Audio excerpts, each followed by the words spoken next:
দিনটা ছিল 31 ডিসেম্বর। আমরা সকাল সকাল ঘুরতে বেরিয়ে পড়েছিলাম। ফার্স্ট গেছিলাম সিউট স্টেশনে, কিন্তু সেখানে গিয়ে জানতে পারলাম ট্রেন ব্লক, যেহেতু সানডে। তাই এসইউভি ওলা করে আমরা সবাই মিলে চলে এলাম গেটওয়ে অফ ইন্ডিয়াতে। সেখান থেকে লঞ্চে করে আমরা বেরিয়ে পড়েছিলাম এলিফ্যান্টা আইল্যান্ডে যাওয়ার উদ্দেশ্যে। গেটওয়ে অফ ইন্ডিয়া থেকে এলিফ্যান্টা আইল্যান্ড যেতে সময় লাগে 1 ঘন্টা। এই 1 ঘন্টা সমুদ্রের ওপর দিয়ে লঞ্চে করে যেতে দারুণ লাগে। সমুদ্রের চারপাশে পাখি উঠছিল। ফার্স্ট আমি এগুলোকে ফ্লেমিঙ্গো ভেবেছিলাম, পরে দেখলাম না, ওগুলো ফ্লেমিঙ্গো না, সমুদ্রেরই এক ধরনের পাখি। ওরা উঠতেও পারে আবার জলে ভেসে থাকতেও পারে। তারপর লঞ্চ থেকে নেমে আমরা হেঁটে এগিয়ে যাচ্ছিলাম এলিফ্যান্টা কেভসের দিকে। এই আইল্যান্ডের চারপাশে বিভিন্ন স্টল ছিল।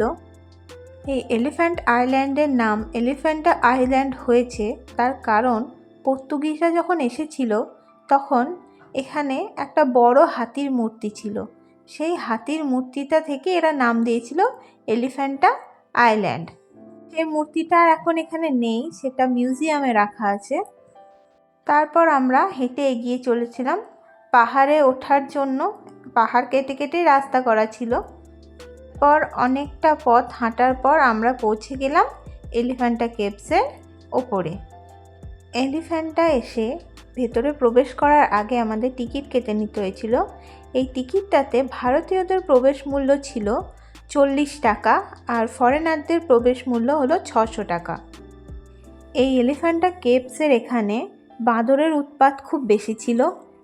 আরও হাতে কোনো খাবার থাকলে তারা সেগুলো ছিনিয়ে নিয়ে চলে যাচ্ছিল, কি আইসক্রিমও তারা ছিনিয়ে নিচ্ছিল। তারপর আমরা আমাদের দুপুরের খাওয়ার জন্য বসে গেছিলাম। দিদি বাড়ি থেকে রান্না করেই নিয়ে এসেছিল। যে কোথায় কি খাবার পাওয়া যাবে না পাওয়া যাবে সেই ভেবেই আমরা সকালেই বাড়িতে দিদি রান্না করে নিয়েছিল। লাঞ্চে ছিল মটর পনির, রুটি আর স্যালাড। তারপর আমরা আমাদের লাঞ্চ করে নিয়েছিলাম এবং লাঞ্চ করা হয়ে গেলে আমরা আবার ঘুরতে শুরু করেছিলাম। আমি এর আগেও 2 বার এলিফ্যান্টা আইল্যান্ড এসেছিলাম। রূপমবাবু এবার প্রথমবার। এলিফ্যান্টা গুহা হলো গুহা মন্দিরগুলির একটি সংগ্রহ, যা প্রধানত হিন্দু দেবতা শিবের উদ্দেশ্যে নিবেদিত। এছাড়াও বেশ কিছু বৌদ্ধ মূর্তিও লক্ষ্য করা যায়। 1987 সালে এটাকে ইউনেস্কো ওয়ার্ল্ড হেরিটেজ সাইট হিসেবেও ঘোষণা করা হয়। এই গুহাগুলি তৈরি করেছিল রাষ্ট্রকূট শাসকরা। তারা পাথর কেটে এই মূর্তিগুলো আর এই গুহাগুলো নির্মাণ করেছিল। বেশ কিছুক্ষণ ঘুরে বেড়ানোর পর আবার আমরা বিকেলবেলা ঘরে ফেরার জন্য তৈরি হয়ে গেছিলাম। তারপর আমরা চলে এসেছিলাম লঞ্চের কাছে এবং সমুদ্রের বিকেলবেলার দৃশ্য দেখতে দেখতে আমরা আবার ফিরে আসছিলাম গেটওয়ে অফ ইন্ডিয়ার দিকে। বিকেলবেলার দৃশ্যটা অফুরন্ত সুন্দর ছিল আর এই সমুদ্র উপভোগ করতে করতে যাওয়া খুবই আনন্দের। বিশেষত সমুদ্রের মধ্যেই পাখিগুলো উড়ে বেড়াচ্ছিল, সবাই এদেরকে খাবার দিচ্ছিল।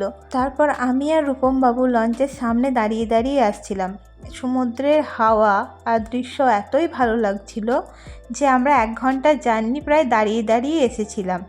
তারপর আমরা চলে এসেছিলাম গেটওয়ে অফ ইন্ডিয়ার কাছে।